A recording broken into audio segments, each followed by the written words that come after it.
Welcome to Damn Good Movie Memories with your host, Brian Davis.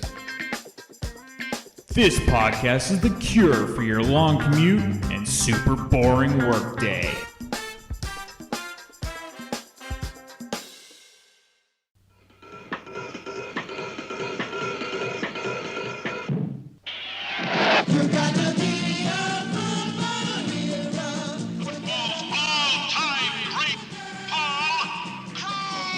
Burt Reynolds, the electricity that turns on the most outrageous team in football. The Mean Machine, supercharged and power-driven to the longest yard. Burt Reynolds, the quarterback who will tackle anything. You have a driver's license? Yeah, look what we got here, a miniature cop. The superstar. I feel so good. Get off of me! The stud. The All-American. The All-Amazing. A joker of a jock who laughed all the way to prison. Paul Crew, the wrecking crew. Anybody who is pro football's most valuable player's got something special. Jim, do it standing up. All right, let's move it. A hero so special, he gets special treatment. They'll put you in the oven. Rise and shine. It's room service. How do you like them apples? Superstar. Shaving points off of a football game, man, that's un-American. Football faggot.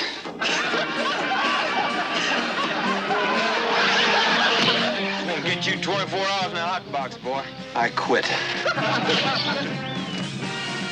My God, what the hell is that? That's a member of the Warden football team. And I run a football team. What football team? My football team. He assembled the meanest, dirtiest team in history. We're getting up a football game against the guards. With the guards?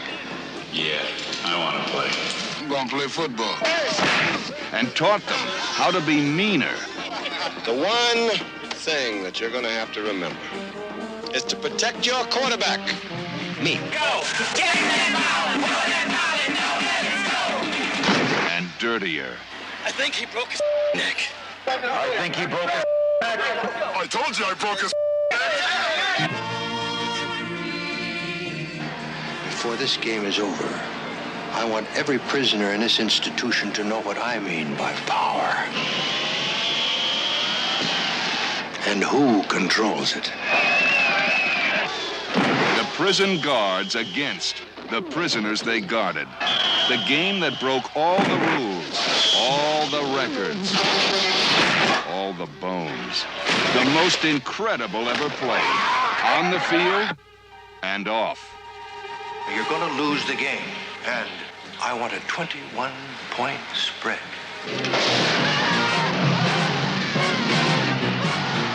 We've come too far together to stop now.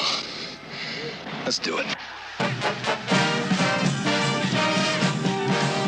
From the producer of The Godfather. From the director of The Dirty Dozen. From the first second to the last, the Mean Machine means it. Burt Reynolds, Eddie Albert, in the wildest yet.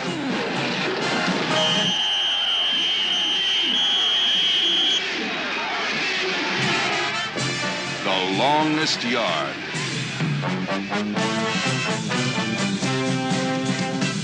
Hey there, it's Brian Davis, and for this week's episode, we're going to cover the movie The Longest Yard from 1974, the original and the best. The studio was United Artists. The release date was August 30th, 1974, with a running time of 121 minutes, and it was rated R.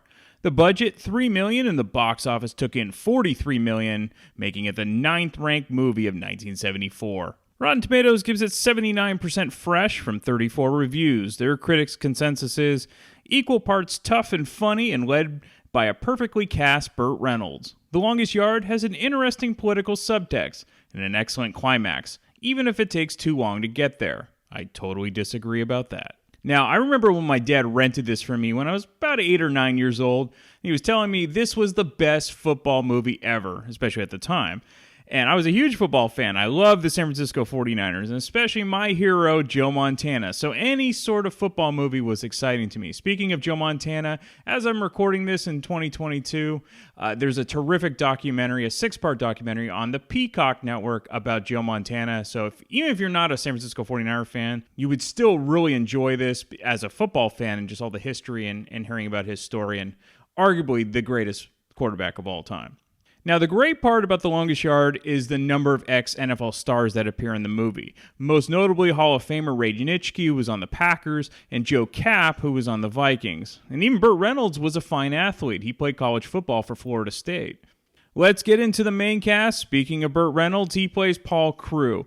This film is a star-making vehicle. And while the supporting cast is excellent, without Reynolds, the film simply wouldn't work. Reynolds' career began in the late 1950s. He appeared predominantly on TV shows, but his breakout role was in 1972 for Deliverance. The next year, he had another hit with White Lightning, and then next was The Longest Yard. Eddie Albert plays Warden Hazen. So while Reynolds was a rising star, the big name in this film before it was released was Eddie Albert. Now, I covered Albert's early career in the episode where I covered Roman Holiday with Gregory Peck and, of course, Audrey Hepburn. From that film until The Longest Yard, his best-known films included Oklahoma, The Longest Day, Captain Newman, M.D., and the original Heartbreak Kid. He was also very successful on television, most notably the show Green Acres. The director, Robert Aldrich. Now, Aldrich started in Hollywood in the early 1940s as an assistant director. In the early 1950s, he got a chance to direct TV shows, and by the mid-1950s, was directing feature films. His best-known films prior to The Longest Yard were Kiss Me Deadly, Whatever Happened to Baby Jane, Hush Hush, Sweet Charlotte, and The Dirty Dozen. And he was portrayed by Alfred Molina in the miniseries called Feud, Betty and Joan in 2017 about the making of Whatever Happened to Baby Jane, which was really well done. Okay, let's get into the making of the film. So producer Albert S. Ruddy, he had produced The Godfather prior to The Longest Yard. Ruddy had a very good friend from his days at USC, who also happened to be one of the wealthiest women in America at the time. She ended up marrying an All-American college football player who was a high draft pick in the NFL. However, after his first season, everything came crashing down after he suffered a serious knee injury, and his playing career was essentially over after that. So Ruddy ended up running into the couple at a men's store, and he ended up talking to his female friend. And her husband is trying on these different tweed jackets and asks her which of the 3 colors he should pick, and she replied, "Take all 3, because when I kick you out, you'll need them." After this run-in, Ruddy got to thinking about a script idea about this premise of this male character, which was essentially the beginning scenes of The Longest Yard. The film was the one last chance for this character to find dignity and redemption for himself. However, it was an uphill battle to get the film made because at the time, sports movies were the kiss of death to studios. Nobody wanted to make them for a few key reasons. One, they felt that audiences already got the real thing, meaning live sports, free on television, so why pay for a film that likely won't even look authentic? The other theory of why sports movies weren't successful to the film studios was that women wouldn't go see sports films. But both theories ended up being completely wrong in the case of The Longest Yard. Even though the initial premise of The Longest Yard came from Albert Ruddy, Tracy Keenan Wynn wrote the screenplay. Wynn is the son of the great character actor Keenan Wynn. So Ruddy pitched the story idea to Burt Reynolds verbally, and Reynolds loved it. Next was getting Robert Aldrich to direct. Aldrich was a football junkie, and part of the reason the football scenes are so authentic in the film is in part due to his love of the game. Burt Reynolds tells one story about his early meetings with Aldrich, where Reynolds asks if they would actually be hitting for real during the game scenes. Aldrich then told Reynolds that one of the defensive linemen signed up for the film was Ray Nitschke, who had just retired from the Green Bay Packers the year before the movie was filmed. And if you didn't know, Nitschke was one of the meanest and toughest linebackers in NFL history. Aldrich said that Nitschke would be playing the part of Kill the Actor, meaning Burt Reynolds. Reynolds tells another story about filming a play where he runs a bootleg, and the guys tackle him and drive him into the ground near the sideline. And Nitschke comes up to the defenders and says very slowly and dryly, "Don't hurt him." And Reynolds is feeling happy after that, thinking, "Oh, well, I'm the star." And then the next second, Nitschke says, That's my job. Nitschke, like the Hall of Famer he was, told Reynolds offset about all of the tells he was doing when he was underneath the center calling signals as a quarterback. Like if Reynolds looked to one particular side, he knew that Reynolds would run the ball. Or if Reynolds looked directly at the receiver, well, Nitschke knew that he was throwing to him. Or if he stayed close to the center before snapping, he was going to drop back to pass and stay in the pocket. Only a professional would recognize these tips with ease. Reynolds and Ruddy had so many great Nitschke stories. The first time Ruddy met Nitschke before filming was at a studio party, and when he introduced himself to Nitschke, Nitschke took a glass of beer he had in his hand and put it on the top of his head. He was completely bald, and then shook Ruddy's hand. He was beyond intimidating, according to Ruddy. Reynolds asked Nitschke about his broken nose, and who would have had the guts to break his nose playing football. And Nitschke casually said it wasn't from a game, but from a barroom fight. The bartender hit him with a blackjack. Reynolds then asked what he did after that. Nitschke casually said that he threw the guy through a plate glass window. Reynolds was absolutely perfect for the part of Paul Crewe, because if a serious actor who didn't have the charm and sense of humor that Reynolds had in his acting was to play this part, this would not have been a funny movie. It would have failed miserably. Reynolds was able to make the words on page turn into something that even the writers couldn't have dreamed of. The other key was Reynolds' natural athletic ability, as he did play running back for Florida State. But much like the character in the film, he injured his knee and was never the same. The same went for actor Ed Lauter, who played Captain Knauer. He was a good athlete as well, and he could throw the ball really well playing quarterback for the Guards. James Hampton, who played Caretaker, was recommended by Reynolds to be in the film, and originally he was tabbed to play the part of Unger, but Hampton didn't want that role. He really wanted Caretaker. Now, at the time of the script, Caretaker was a very small part, maybe only 5 lines or so. But as the filming started and the character started to take shape with Hampton, the part grew and grew, as Caretaker became a vital part of the film. Younger fans might remember Hampton as Michael J. Fox's dad in Teen Wolf. Now, you will see in the credits a thank you which says gratitude of Governor Jimmy Carter of Georgia. Carter was very interested in attracting movie productions to the state of Georgia, and he was instrumental in getting The Longest Yard approved to film at the Citrus State Prison. And many of the extras in the film were actual inmates of the prison at the time. As James Hampton put it, he worked with many movie industry folks throughout the years that he liked far less than the prisoners he ended up working with on The Longest Yard, which sounds about right for Hollywood. As I mentioned earlier, there were a number of pro players that are in this film, so I'll go through them. I already mentioned Ray Nitschke. He was a Hall of Fame linebacker for the Packers. He played from 1958 to 1972. Joe Kapp was a quarterback at Cal Berkeley, and he started his pro career in the Canadian Football League and then played from 1967 to 69 with the Minnesota Vikings. Of note, he threw 7 touchdowns in a regular season game in 1969 and also led the Vikings to the Super Bowl, but they lost to the Chiefs. That was Super Bowl IV, I believe. Ernie Wheelwright was a running back from 1964 to 70 with the New York Giants, the Atlanta Falcons, and the New Orleans Saints. Mike Henry was a linebacker with the Steelers and the Rams from 1959 to 64. Ray Ogden was a wide receiver from 65 to 71 with the St. Louis Cardinals, the Saints, the Falcons, and the Bears. Purvis Atkins was a running back from 1961 to 66 with the Rams, the Redskins, and the Raiders. Sonny Sixkiller, what a great name. He played quarterback at the University of Washington in the early 1970s, and he did play 2 seasons with the now-defunct World Football League. And Dino Washington, I couldn't find any pro info about him, but he might have been a college player, I believe, but he's definitely one of the athletes. Okay, let's get into the film. So it opens with the sounds of a football game coming from the television. Melissa, played by Nitra Ford, is complaining and very bored with having to watch 2 games in a row with Paul Crewe, Burt Reynolds. Crewe couldn't have cared less about what Melissa thinks at this point, as they've both been drinking heavily throughout the day. Honey. Oh. Wake up, baby. Come on. Oh, you know it'd be good. You know it. Come on, Crewe. Get off of me! That son of a bitch.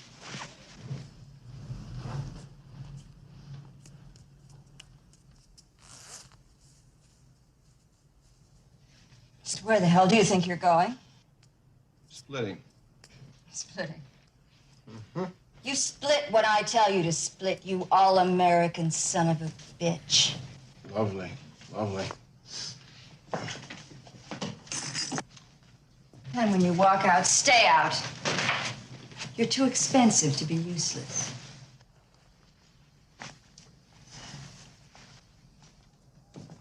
Whore!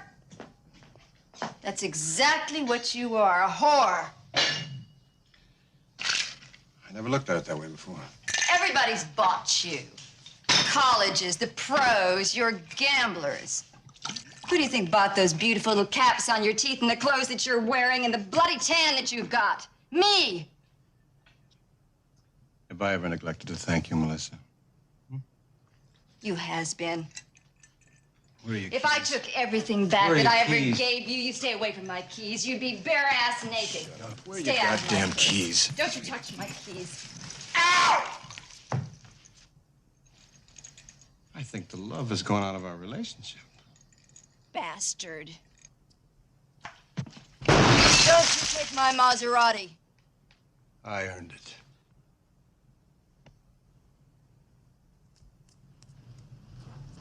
I told you not to touch my goddamn car.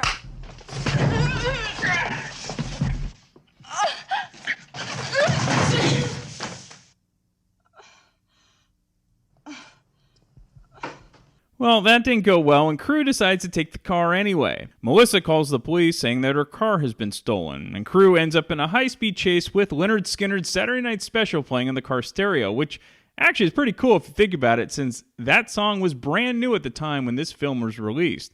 You can also say this chase scene, which lasts about 5 minutes, was a very nice precursor to the Smokey and Bandit series a few years later. And of course, you also get the patented Burt Reynolds laugh throughout the chase.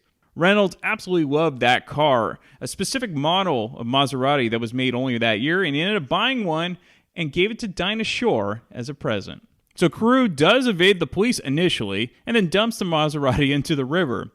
He later is arrested at a bar, though he doesn't really take anything seriously, making fun of the two officers. They ask Crew why he dumped the car in the river, and he flippantly says because he couldn't find a car wash, which cracks him up, the bartender, and also another one of the officers.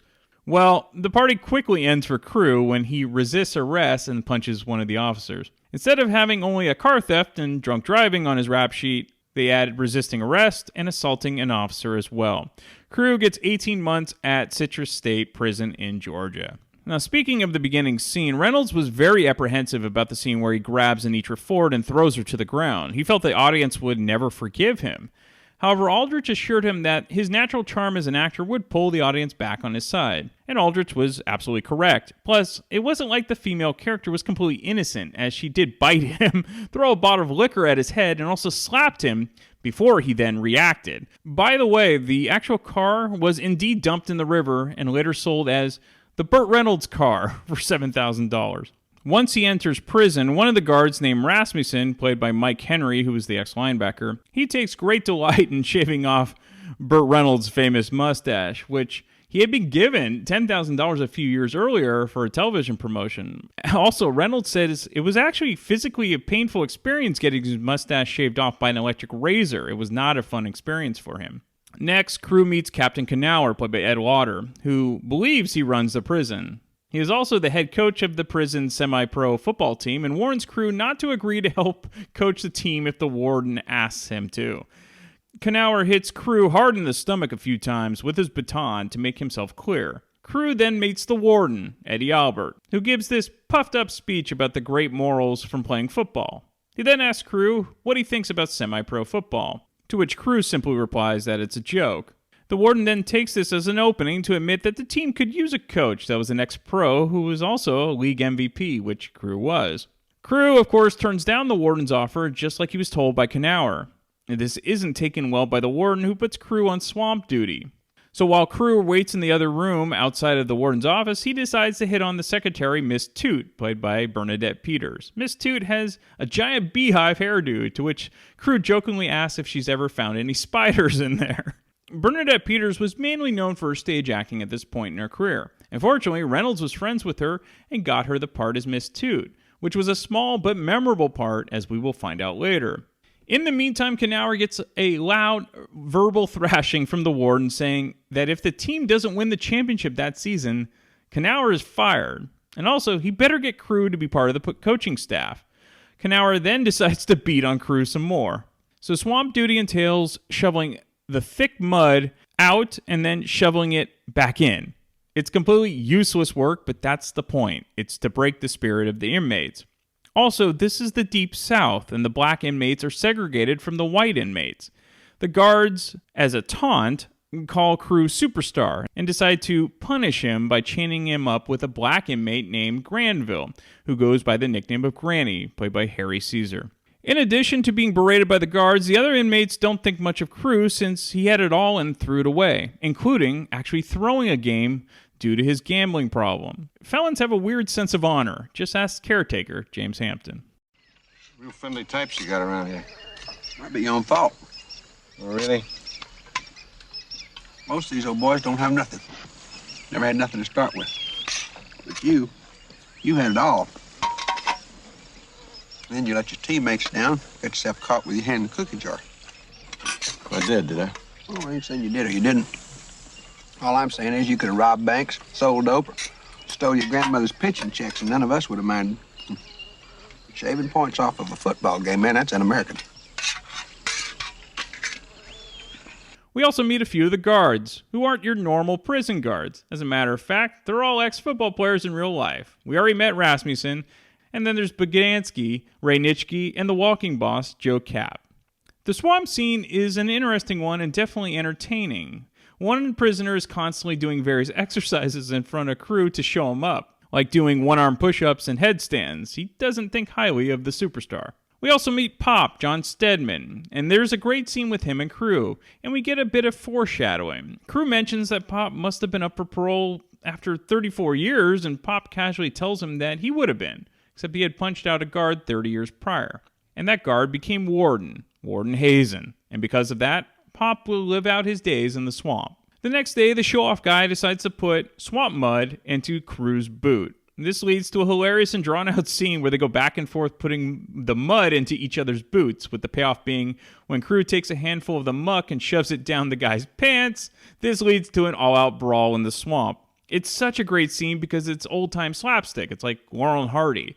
Plus, the subtle score during the scene is perfect. The two men do end up laughing about it, but once Captain Knauer arrives and puts a stop to it, Knauer tries to hit Crew again with his baton, but Crew grabs it before it hits him and then uses it to hit Knauer in the stomach. So this act of defiance leads Crew to getting put in the box. If you've seen Cool Hand Luke, you know what the box is. And actually, there's a lot of similarities between Cool Hand Luke and The Longest Yard, especially the camaraderie between the inmates and the brutal nature of the guards.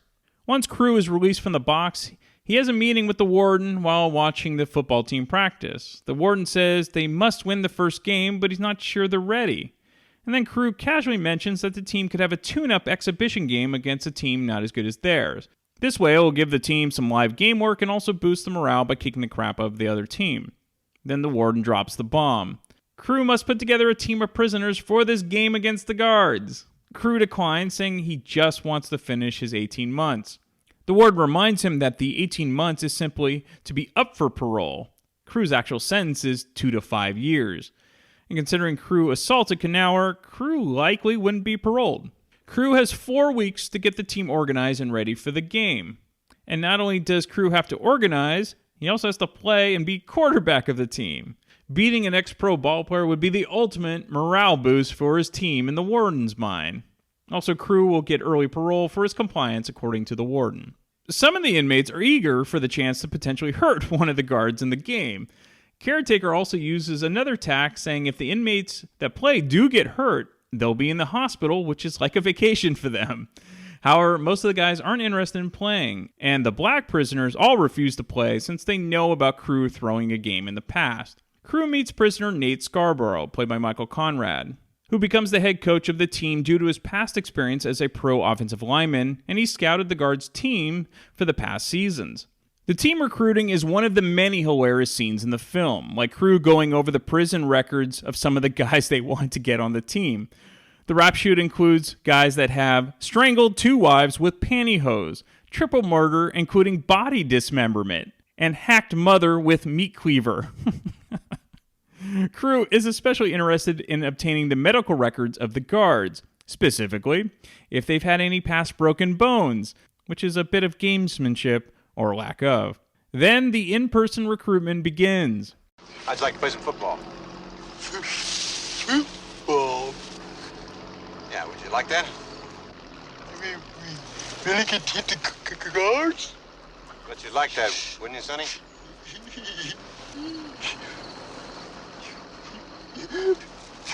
Report to the practice field tomorrow morning, 9 o'clock.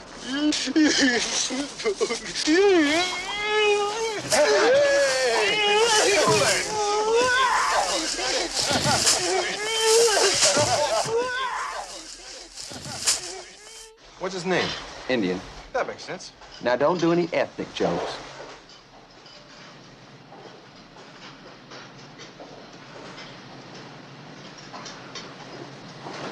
Indian, this is Paul Crew. Hi. Hi. I hear you play some football. A little bit. Ah, good. Where? Oklahoma State. Oklahoma State U? Prison. Yeah. Well, first thing we got to do is get you transferred out of here and on the football field. How?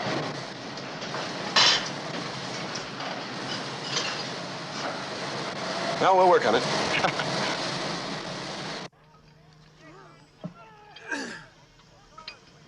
Pretty heavy? Whoa. About 400 pounds. Pretty heavy. George Sampson, Granada. Mr. Florida, 1964. Ball Crew. You know Florida? Yeah. Yeah, they got tough cops here. Small, but tough. We're getting up a football game against the guards. Wondered if maybe you and some of your buddies here would like to join in on the fun. With the guards? Uh-huh. Sure, I'd like that. Sign him up. I'm way ahead of you. See you around. Look forward to it.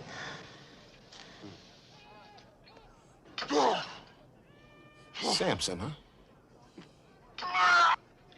Samson. So Samson is played by the great Richard Kiel, you remember as Jaws in the James Bond films, who is an absolute giant at 7 foot 2 inches. Nate tries to explain to Crew that this upcoming game isn't just a game, it's vital for the prisoners to really try to win. But Crew just wants to survive and move on, but Nate knows what the Warden is really trying to do. He wants to pulverize the inmates to kill any sort of will they have left. The only way the inmates have a chance is to get a good portion of the black players to join the team, because many of them have experience playing college or professionally. Crew tries to approach the guys, but with little success. However, Granny signs up to play and tells Crew he'll talk to the guys by himself.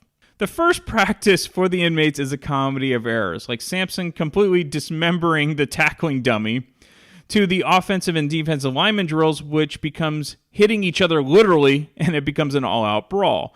Crew needs the so-called specialists that Caretaker said he'd get. One being Connie Schockner, Robert Tesler, who is the most feared prisoner. The guards won't even go near him.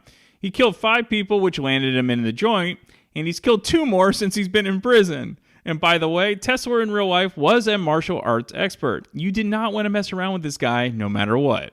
Crew needs Schockner on the offensive line, and he makes his presence known to Samson on the field after his meeting with Crew and Caretaker. Hello, Mr. Schockner.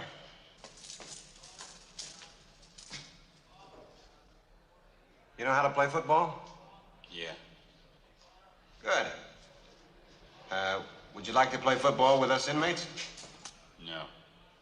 Oh. We're gonna play the guards.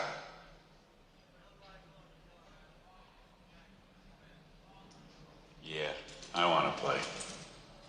He wants to play. Thank you, Mr. Schockner.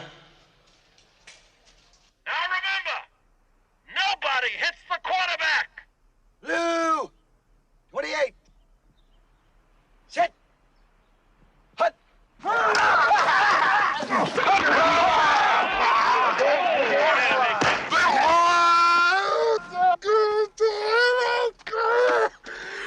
You broke my fucking nose! You bastard! You broke my fucking nose! Calm down, calm down. I'm gonna fix it for you, all right? Hey, I don't want to play this game. He broke my nose. I'm gonna fix it, okay? Here we go. How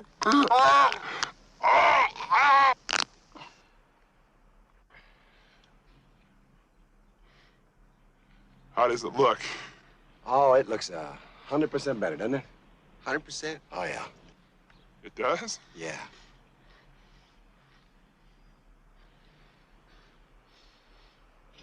Yo, he did that on purpose. No, he didn't. Yes, he did. Tell him you're sorry. Please. Okay. I'm sorry. Okay, everybody, huddle up, let's go. He said he was sorry. Bullshit. Come on, let's huddle up, let's go. You Let's huddle up, let's go. Beat the shit out of him. Let's try it again. He said he was sorry. Now, one of the lingering problems is that one of the prison rats named Unger, played by Charles Tyner, is constantly watching the practices and reporting back to Knauer, along with trying to get crew to agree to let him being part of the coaching staff. Unger is a major psycho. He killed 5 people by burning a house down, and more on that later. So after Unger snitches, giving the guards a scouting report, Knauer tells Rasmussen to taunt Granny in the library where he works and to get him to punch a guard and get him thrown off the team. If Granny is thrown off the team, the prisoners would lose one of their best players. But Granny doesn't lose his cool to the racist taunts by Rasmussen, and Rasmussen leaves pissed off. This strategy absolutely backfires on the guards as the rest of the black inmates decide to sign up after watching the incident in the library. Now, the Mean Machine, as they are now called, have some players to compete with. And things start to look more bright for the Mean Machine, as Caretaker has a surprise in store for crew. In order to get the game film of the guards' past games, crew must perform a personal service with Miss Toot. The Wardens expect a new one to come this way. Thank you, Captain. Thank you.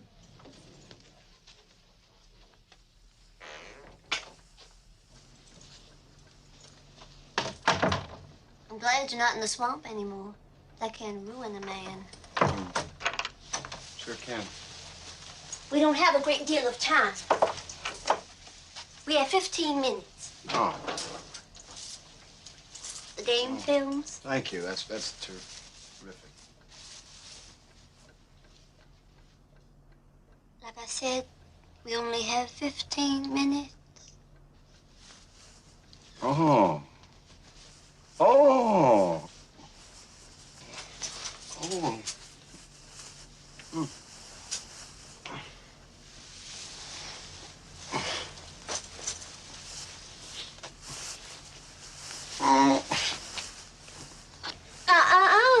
We'll go over the cuffs.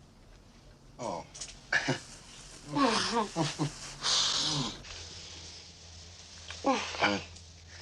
You do this very often? I'm just as far from Tallahassee as you are, honey.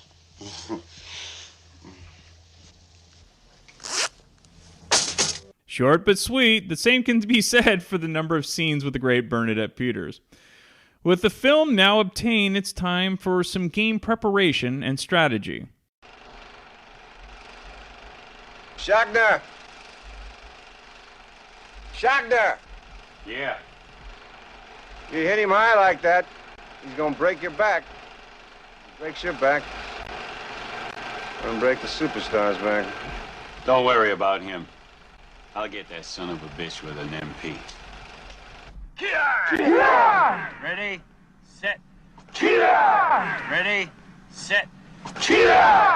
Now you take this bandage, you dip it into the plaster of Paris, you wrap it around the cast, and in 15 minutes it becomes as hard as a rock. You got it? Got it! This is a picture of the walking boss. Yeah! Oh, that's the one He once broke his right femur. That's his thigh bone. Maybe you can give him a clip or something. Oh, we'll break it again. Got it? Got it! All right, we can do it. Can we do it? Gentlemen, what we have here in Carmen parlance is known as a set of brass knuckles. The ball is snapped, and you go into your opponent, go into him, blocking him with your left arm, and bring this hand up into his chin. And I'll guarantee you, gentlemen, that he will be incapacitated for the next several moments. You got it? Got it! Okay. All right, men, now here's the play we're going to use. I don't think the guards know this formation. It's called incidental punishment after the ball is blown dead. Remember, any man you tackle gets an extra elbow, knee, or kick in the mouth. Got it? Got it! And that night, we get a little heart-to-heart and some prison liquor flowing with crew and caretaker.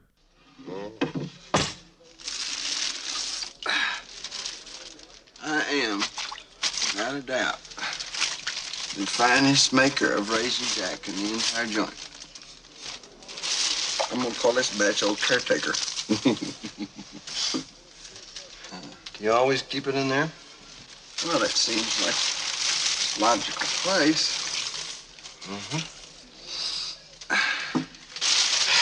Listen, Let's get through here. you and me are buddies, ain't we? I got you laid. I got you the game film. Got you all them monsters. Getting you drunk. That's you are. There's one thing still bothers me. What's that? Why'd you shave them points? I told you. For the money. No, I mean, come on, give me the real reason. You really want to know, huh? I never gave a shit about football. Or anything else. The only thing I ever cared about is my old man. My old man was blind. Never saw me play. Said I've been a professional ever since I was 12 years old. Hustling nickels and dimes, playing pool. Trying to make enough money to take care of him. I figured when I got in pro ball, I'd make one big killing. One big one. Make enough money. Set him up. Take care of him the rest of his life. And the son of a bitch up and died on me.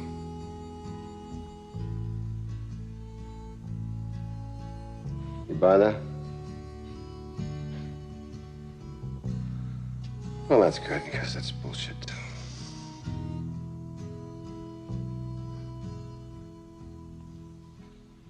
Why do you think I, shaved the points? For the money.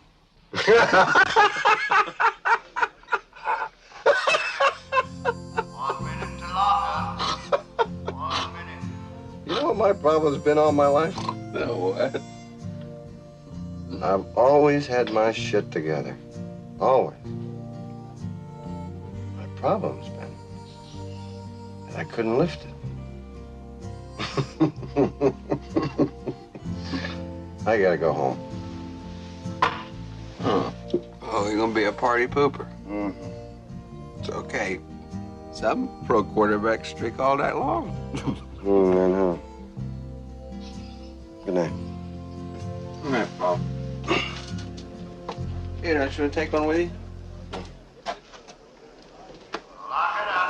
So Reynolds improvised that last scene. It's partly based on the true story of ex-NFL quarterback Jim Plunkett, who played with the Raiders, Patriots, and 49ers. Both of Plunkett's parents were blind. Crew ended up getting Unger barred from watching the Mean Machines practice. Gnauer took great delight in letting Unger know that it was Crew who made this request to the Warden. This also means that Unger will be in the general population, which won't go well for him since he's a rat. So during practice, Unger sneaks into Crew's cell and injects a liquid explosive into the hanging light bulb. Remember that Unger was the pyromaniac who lit the house on fire to land him in prison to begin with. After practice, Nate, Crew, and Caretaker are going over the game plan in Nate's cell. The medical files of the guards are in Crew's cell, and Caretaker offers to grab them. When Caretaker goes to look for the files, he turns on the light, which causes the light bulb to explode. And then Caretaker is engulfed in flames. Unger, immediately after Caretaker pulled the string, closed the door in the cell, locking him in. Nobody is able to put out the fire, and Caretaker is trapped in the cell, and he dies from the fire. The next day after Caretaker's funeral is the game, and the Mean Machine gets a pep talk from the Warden. All right, stand up for the Warden.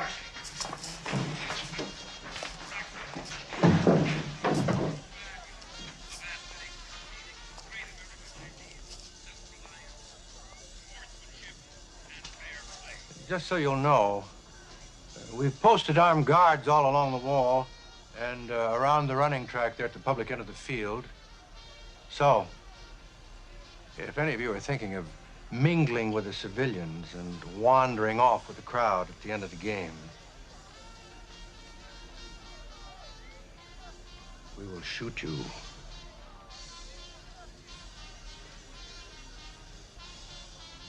Have a nice game, boys.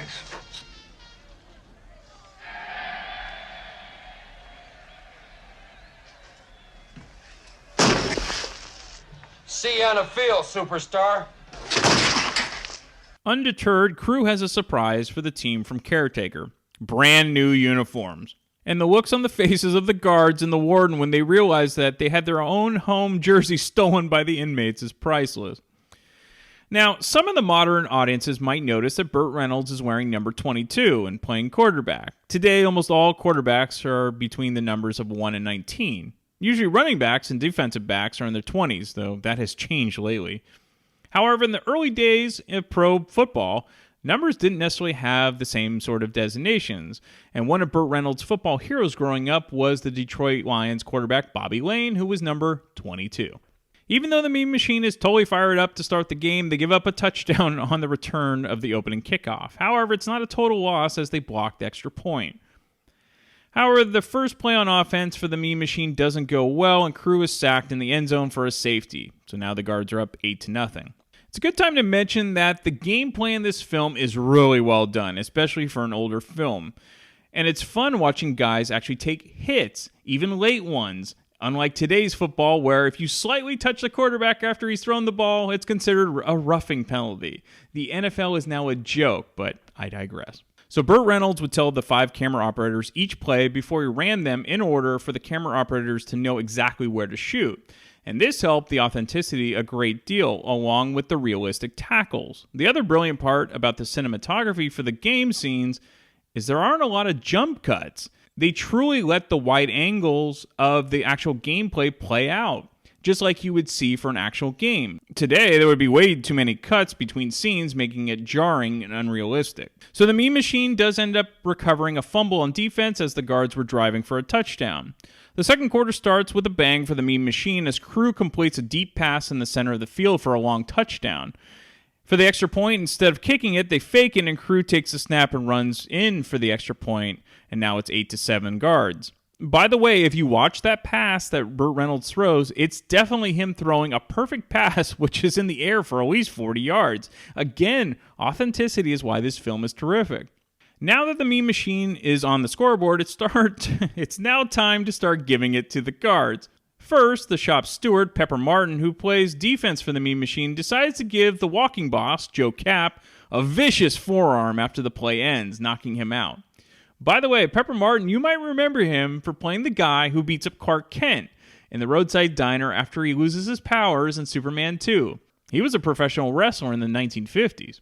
Next, Samson decides to clothesline tackle the running back going up the middle. Perfectly legal in my book. If that Levy comes up the middle again, I'm going to clothesline that son of a bitch. Now's the time to get him, Samson. 4-3, mile. 4-3, mile. Ready? Break. Hey!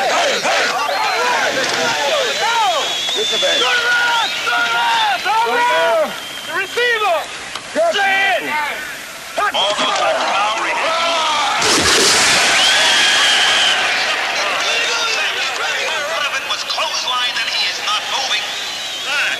Hey, I think I broke his fucking neck.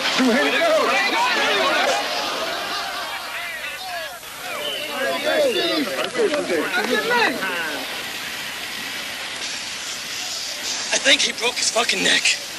I told you I broke his fucking neck. I think he broke his fucking neck. I think he broke his fucking neck too. You have to remember that back in the 1970s, especially the early 1970s, to hear F-bombs loosely thrown around in a feature film was pretty rare and risque and hilarious at the same time. But today, it's way overdone and the effect would be lost. But back then, this was one of the standout scenes for the audiences. Next, the guys take out Captain Knauer, who in addition to playing quarterback is also the guard's punter. The Mean Machine gets away with a late hit, and then when the referee's back is turned, they hit Knauer again. With 22 seconds left in the half and the Guards are up 15-7, Knauer throws an interception in the flat, and the cornerback for the Mean Machine returns it for a touchdown. But they missed the extra point, and the half ends with the score 15-13 in favor of the Guards. Now, the Mean Machine players are ecstatic over their first half performance. Their ecstasy will be short-lived when the Warden pays a visit to crew in the locker room before the second half. Just what the hell do you think you're doing? Well, you wanted a game, you got one. I never said anything about winning. Never said anything about losing either. I'll spell it out for you. We've got Unger in custody. He's confessed to killing Caretaker. What? He said you knew all about it. Well, you didn't notify Captain Knauer, and that makes you an accessory. You're full of crap. Mr. Crew, you sent Caretaker to that cell. You are an accessory to murder.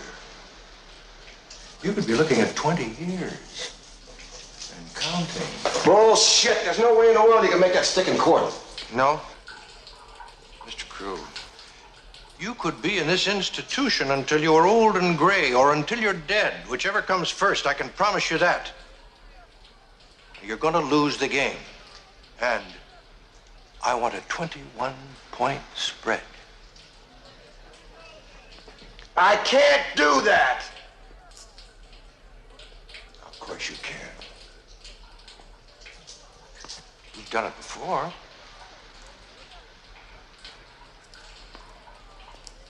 If I give you the 21 points, do you call off the dogs?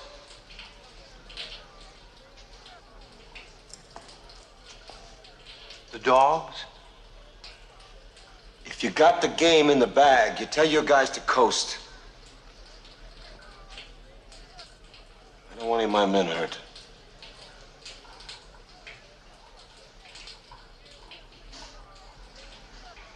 You have my word.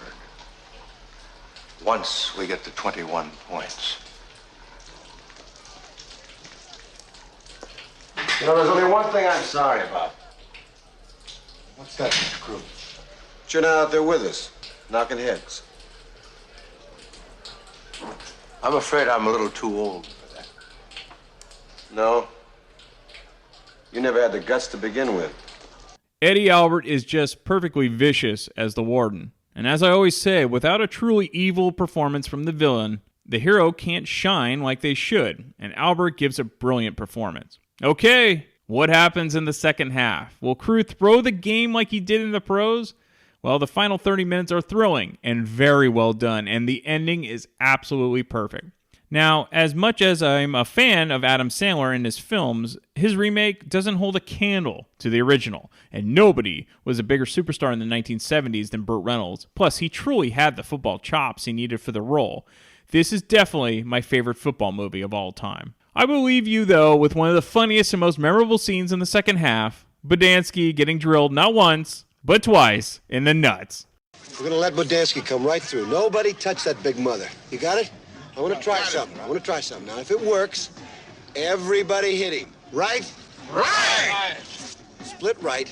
All curl on one. Ready? Right! Right left! Blue! 69! Blue! 69! Set! Put! Ball goes back in the pass. Bodansky is moving. Directly at Bodansky's groin.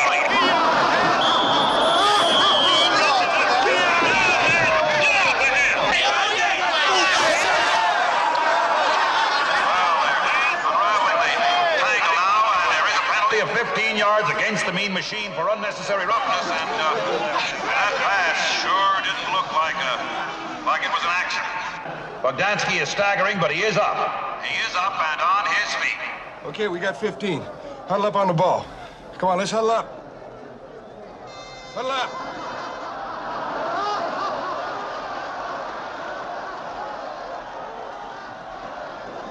Unbelievable.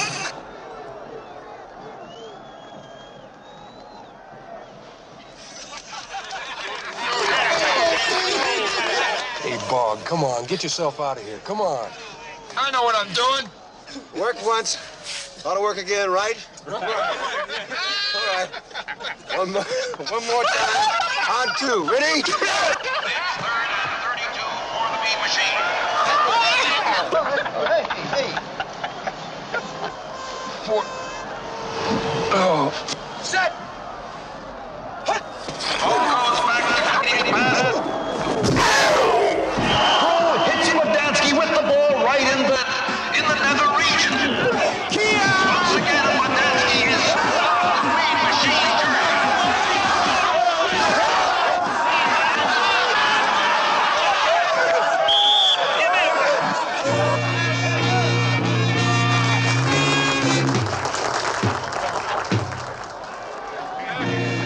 He's not breathing. Well, do something, man. Try mouth to mouth. You want to? No way. All right, some fun facts. The Longest Yard was nominated for an Oscar for Best Film Editing, but it lost to The Towering Inferno. So Sports Illustrated's Rick Tellender wrote in the October 17, 1988 issue that after the cast and crew of The Longest Yard departed from the Georgia State Prison, the inmates played Georgia State troopers using the equipment left behind by the film crew. The game quickly got out of hand, with the inmates pummeling the out-of-shape troopers for their alleged arrogance. And the game was called at the half, with the inmates ahead 66-0, which essentially ended prison football in Georgia. Now, Georgia State Penitentiary prisoner Harold Morris, who had been wrongly convicted of murder and was later given a full pardon, had a part in the film as an extra. In his book, which is called Twice Pardoned, he recalled some moments with Burt Reynolds, and they included: so although prison officials strongly discouraged it, Reynolds often sat with the prisoners during meal breaks and socialized with them. A photographer on set offered to take souvenir photographs of the prisoners, individually posing with Reynolds, and many of the prisoners had no money, but Reynolds told the photographer to take all the pictures the prisoners wanted, and Reynolds would pay for them. One of the prisoners asked Reynolds where he lived, and Reynolds had told him that he had homes in Florida and California. The prisoner then asked for his address, and when Reynolds asked why, the prisoner explained that A, he was a career criminal about to finally get out of prison, and B, after spending a life stealing from people who didn't have any money, he finally wanted to burglarize someone who had money. So Reynolds and Morris struck up a friendship during the filming. At the end of filming, Reynolds sent personalized autographed photos to several of Morris's relatives. He also gave Morris a Book of the Month Club membership. So one of the offensive linemen on the Mean Machine is Burt Reynolds' brother, so look out for number 65. Reynolds wanted to film the movie in his hometown of West Palm Beach, Florida, but was denied access. Despite this, he refers to it on camera with a sign saying entering West Palm Beach, but it was filmed in Savannah, Georgia, of course. All right, we have the great Stephen Michael from the Grown Up Rock podcast who joins me to talk about this terrific football movie, and I'll be back next week to talk about yet another random movie from my DVD collection. All right, we're back with Grown Up Rock, Stephen Michael. Welcome back, Stephen. The Green Machine, baby. The mean Green Machine. The Green Machine. You know, it's interesting that we're recording on a Saturday, as I am a college football fan, and we're going to talk a little bit about football. So let's get to it, because, you know, college game day, it's almost over. My team's playing early today. Okay, well, well, I don't know if you knew or not, but Burt Reynolds was a college football player. He was an FSU Seminole. That's right. I'm sorry for that, because the FSU Seminoles blow, but that's just my personal opinion. Anyway. Well, he also blew out his knee in college, so there is something to be said about that. And I think the key to this film, I mean, obviously it's one of the first really well done football movies that didn't seem, you know, they weren't using like stock footage. They were actually using, you know, them playing on the field. And I think the first movie to really kind of do this was MASH, the original MASH, and those football scenes are terrific. And I think Longest Yard was definitely inspired by the MASH football scenes in that film. And I think getting Burt Reynolds, who was an athlete, it was definitely a coup. So watching the game, and we'll get into the movie a little bit later, but watching the football scenes in particular, if you can remember, do you remember how well done those were? Yeah, vaguely. You know, I've watched that movie so many times over the years. Right. And that time for me, you know, when the movie came out, that harkens back, because I was pretty young at the time that movie came out. Was it 74 when that flick came out? Yes, yeah. And for whatever reason, I tied movies like that and North Dallas 40 to a period of time. Now, I don't know what year North Dallas 40 came out, but those were was The Longest Yard a rated R movie? Yes, definitely, because of the language. Just for that one scene alone where he hits him in the nuts and everything. Yeah. Right. So that's a big deal for me because at that age, being able to watch rated R movies was a big thing. And North Dallas 40, same thing. Yeah. I think they did a good job. I don't know if compared to today's technology, how good it is, but back then, I think absolutely it was a great job. Yeah, I think for me, who I am a big football fan, watching it, I thought the gameplay was really well done. It didn't seem like, you could tell certain movies if they do a lot of up close shots or they have a lot of cuts, you can tell. But there's one scene where Burt Reynolds straight up drops back. They do kind of a panoramic view and he throws a perfect deep ball to the receiver. And you could tell that's real. Like, it's not a stunt double. They didn't cut in things. And so for me, I appreciate it. And then, of course, they got real football players at the time, like Ray Nitschke and Joe Cap and things like that, which at the time was a huge get. So, I thought that definitely lent itself to most football fans. It's no Keanu Reeves in The Replacement. Not as I would consider a cinematic gem, but that's an enjoyable film for me. I was just talking about the football play alone, though. Yeah, no, and you're right. It's kind of like in Necessary Roughness in those type of movies. Yeah. When bow-legged Keanu drops back and lays out the ball. Not to get off track, but I'm sure that Burt Reynolds' play was probably more realistic than Keanu's play. Oh, no doubt. That it'd be like Burt Reynolds trying to play the guitar. Yeah, exactly. So the humor in this, and for me, I love when I first saw this. I saw it on television, so I saw an edited version. But my dad was like, "You got to see The Longest Yard because just there's so many great scenes in it. It's just a good movie." And forget the gameplay for a second. Do you like prison movies? Because this really is a prison movie. Do you like prison? Do you like movies about gladiators? Yeah. I don't know how to answer this. I actually do. And one that comes to mind immediately when we talk about this kind of context, and it was an absolute favorite of mine early on, was Stir Crazy. Oh, yeah. I mean, if it's done right, I enjoy them. Yeah, and of course, Shawshank Redemption, even though it's not a comedy, it takes place in a prison. It's one of the best films of all time. But, if you think about it, Stir Crazy and Longest Yard, very similar in the premise. It's just rodeo, bull riding versus football playing, right? Exactly, yeah. It's a crappy warden, using his prisoners to do something that he benefits from. Same thing. Yes, definitely. And you speak of the warden. Eddie Albert plays the warden in The Longest Yard, and he's perfect because he is just vicious. I mean, you need, as we always say, you need a great villain for the heroes to kind of shine through. And what's interesting about The Longest Yard is the heroes are the convicts, which is kind of cool. Well, and again, harken back to this period of time in my life as a young kid, because in the 70s, I mean, I was pretty young. I wasn't even a teenager yet at this point. And my only point of reference for somebody like an Eddie Albert would have been Green Acres at the time.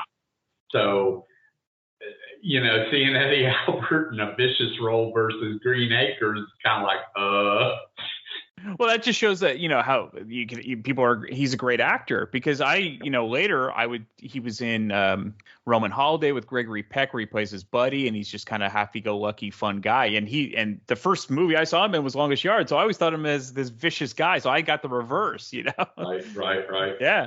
So are you a Burt Reynolds fan, and what are some of your favorite Burt Reynolds films?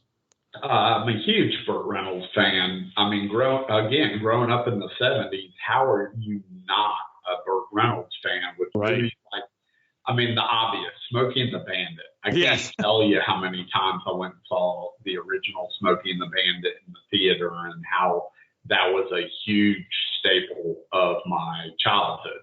And then, you know, the movie that really nobody talks about, but I absolutely loved was Hooper. Oh, okay, yeah. Nobody really talks about that flick. I bought it on DVD. I liked it so much. How, you know, Burt Reynolds, Sally Field, Jan Michael Vincent, you know, not to go off on that movie review, but I really enjoyed Hooper. So Terry Bradshaw, that's a great movie. So yeah, those are some of my favorite Burt Reynolds movies, and he's done many, many more over the years that I love. So yeah, I'm an absolute Burt Reynolds fan. Well, he was kind of a precursor to what happened of the action stars in the 80s. The 80s kind of got bigger and more grandiose, but really Burt Reynolds kind of set the foundation in the 70s because he was in a lot of those action, shoot 'em up, car chase type of films. Yeah, absolutely. That's a great point, you know, and he was definitely the ladies' man, right? Yeah. The women loved him. That's right. And I even liked him in, I like Cannonball Run, even though it's ridiculous and it's kind of it's a Mad Mad World kind of offshoot, but those are fun.